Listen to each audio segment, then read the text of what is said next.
Breaking news in Flyers land. Head coach John Tortorella is out, and Bradshaw is now the interim head coach. Things were leading toward it. We talked about it on today's show. We're going to talk more about it right now.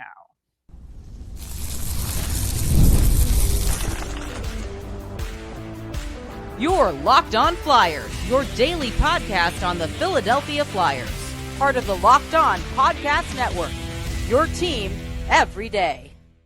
Welcome to a special bonus edition of the Locked On Flyers podcast as we react to the breaking news Thursday morning that the Philadelphia Flyers have relieved head coach John Tortorella of his duties. And I think, Russ, that's an important word there because we talked about it literally on today's show. We did. That, and we've been leading up to this for weeks have. now. And since the Four Nations break, more so that there was a possibility that Tortorella would leave the Flyers prior to the end of his contract, which goes through the end of next season. And that we had sort of thought that maybe it would be on his own terms, but this does not seem like it was on his own terms. But I don't know. It's kind of a middle ground here, right? Yeah, this wasn't on his own terms. And the reason it wasn't is because of the other things that we had been talking about all week that were sort of leading up to it, even more than this week. It's the Leafs game was the final straw because of just the light that it shone on it and the honesty that he gave, that you could tell he was kind of done. But before that, keeping playing Delorier, other things with the roster, other things with the player usage, other things. And then once you have a head coach on a team that's rebuilding, basically saying he has no interest in sort of being a rebuilding coach. He didn't use the word, but it came loud and clear. That's it. Like that's, you're done at that point. Yeah. And I read this quote on the Thursday show, but I'm going to read it again because I think it's very important. What he said after the Leafs game. He said, "This falls on me. I'm not really interested in learning how to coach in this type of season where we're at right now, but I have to do a better job. So this falls on me getting the team prepared to play the proper way until we get to the end." And that's it right there. That says, I don't want to coach a rebuilding team. I don't want to coach a team that doesn't have a chance to make the playoffs. He says it's on him that they're in that position, which is partially true, I would say. And I think that now you just sort of have to look at it and, think, well, what would have been this season? What moves would Danny Briere have made differently if John Tortorella wasn't a factor, right? Yeah, I would say the biggest thing is I think it was going okay. I mean, it wasn't going okay for a lot of players, and we've talked about that. But you can't control 100% of what happens with the players. We talked about that too. But I think after the Four Nations was the tell. And the idea was, when you cover the team and you're around the team, you can't just say, oh, fire the guy, fire the guy, fire the guy every day of the week. So we didn't. But the point is, there does become a breaking point. And there does become a point where you're checking off these things like, okay, this is happening and this is not great. And now he just said this, and it all led up to that. And so like, I'm even getting texts like, what can you do in 9 games? You could do a lot. And the problem is now, unless somebody gets hurt, they can only have they can't have emergency call-ups, but at least with the players you have, you could make sure their roles are defined and you don't have to bench anybody and throw the whole team out of kilter. And this way you could evaluate players. It's, I use the spring training baseball analogy. Like you use this as your spring training for your roster next year to kind of see where everybody is. Cause now you have a different coach coming in. And we've talked about that too. Like we've talked about it at least on 2 or 3 different shows that this Torch style is not going to be the style, almost a guarantee by the next coach. And that's going to be a thing too. Right. And I think that obviously the player that we're thinking about the most in this situation is Matvei Michkov, right?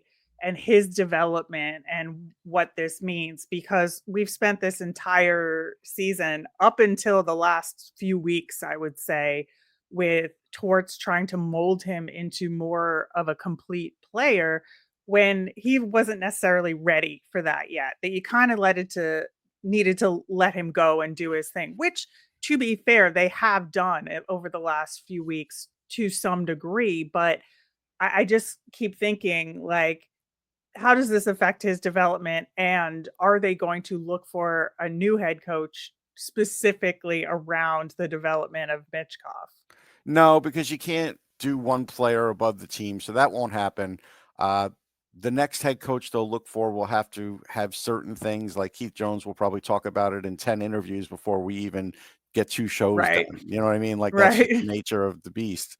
I think what we're looking at here, though, is like right now Bradshaw has a chance to at least show the Flyers what he can do. And John has certainly been gracious enough to put Brad out in front more than a few times, maybe to John's detriment too, because not a lot of coaches do that. But yeah, I mean, we'll see what kind of effect he has on these young players. If he gets Tippett playing well and everybody playing well for the next 9 games, you have to at least consider him for the coaching spot next year, because you don't know who's going to be available on the market. So, that's a big factor. Yeah, so John Tortorella ends his Flyers tenure with 237 games under his belt. Record was 97, 107, and 33. So under 500 there. Pretty obvious from just thinking about it over the last 3 Yeah. years and knowing where this team is. Bradshaw is an interesting element here, to your point. I think, he's been with Tortorella since the beginning of his tenure. They worked together in Columbus, Hmm. and Bradshaw developed power kill Hmm. philosophy there and brought it to the Flyers. And it was very, very successful there when they had the personnel to execute it Right. properly. And that's where it's kind of dropped off over the last Yeah. like 6 months, I would say. Yeah, that faded, but he is a defensive specialist and he has had a good effect on defensive players. So I hope that he'll do the right thing with Emil Andre now. I think he will. And so that's and look, you I know there's players that are going to be breathing a sigh of relief. They won't say it publicly, but that that's the case because uh John rides them too hard at times. And it's not to say that, all of a sudden the Flyers will become a country club, but different philosophies, a different way of doing it can be a breath of fresh air for a lot of players. Yeah, I think so. And it's a really interesting opportunity for Bradshaw, given that somehow this man has never had a true shot at a head coaching job in the NHL, given his track record and his innovative style Yeah. of coaching. And I think, we've talked about in the past when we've suggested that Bradshaw might be a candidate to take over Hmm. when Torts leaves, that, when you go from assistant coach to head coach, there's kind of a good cop to bad cop Right. transition. And so I'm not sure that 9 games and the tail end of a season is enough to know how he does in that transition, but I think it'll be interesting nonetheless. Yeah, I mean, the Flyers have had this interim situation before. It wasn't that long ago, and that was without great results. And so I don't know how it's going to work, but I also know how the Flyers and Comcast work. And if there's a big name out there, Brad could be in trouble as far as trying to keep this job. If there's not, then he probably has an inside track, and a lot of times it has to do with that, and sometimes has nothing to do with his ability at all. Yeah, and honestly, based on what we know about Danny Briere and about Keith Jones and their process, Hmm. it seems to me that they are going to do very in-depth exit interviews with Oh, all for the players sure. this year, aside from whatever the coaches might do And we in talked terms about of the that either last show or the show Mhm. before too, that these exit interviews were going to be important. Now they'll really be important. Yeah, and I think that there's gonna be more management level in-depth interviews here Yeah. to help sort of guide this coaching search and see what the right options are gonna be for the Flyers, and I think that's very important, and I'm glad they're gonna do it, and like I said, I'm assuming they're gonna do it because that's who they've said Right. they are in terms of their management No, style, they'll but do that. I'm pretty sure of that.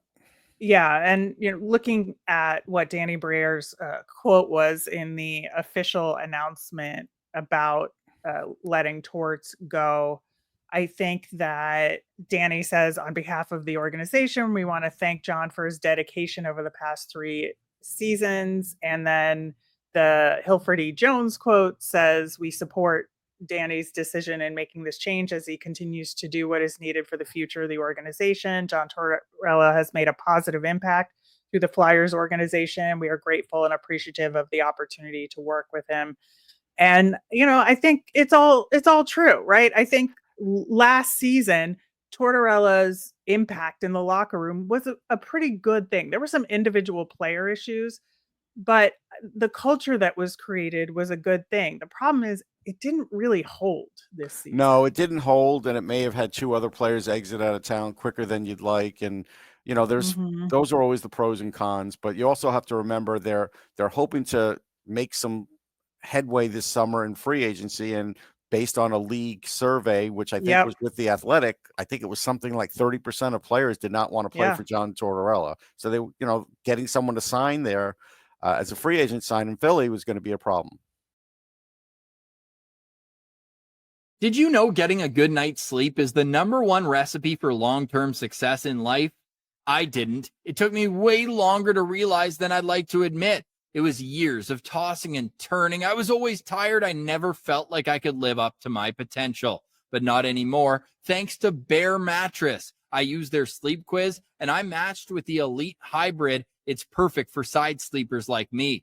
Now I wake up energized. I'm getting deeper sleeps and I'm ready to attack the day. No matter how you sleep, Bear Mattress has a match for you with a focus on recovery, cooling, and pressure relief to upgrade your sleep and improve your overall quality of life. Go to bearmattress.com and use promo code LOCKEDONNHL at checkout for 40% off site-wide. This offer is not available anywhere else. You have to use my promo code on the very last page of checkout to get this discount. That's bearmattress.com and use promo code LOCKEDONNHL for 40% off site-wide. Bearmattress.com, promo code LOCKEDONNHL.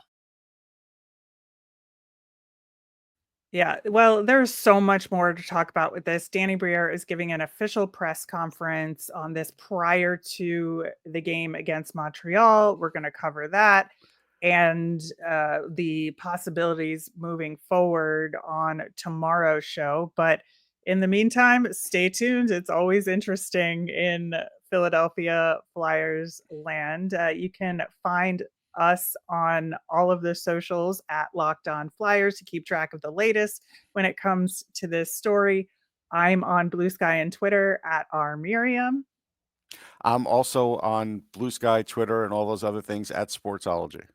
We'll talk to you tomorrow.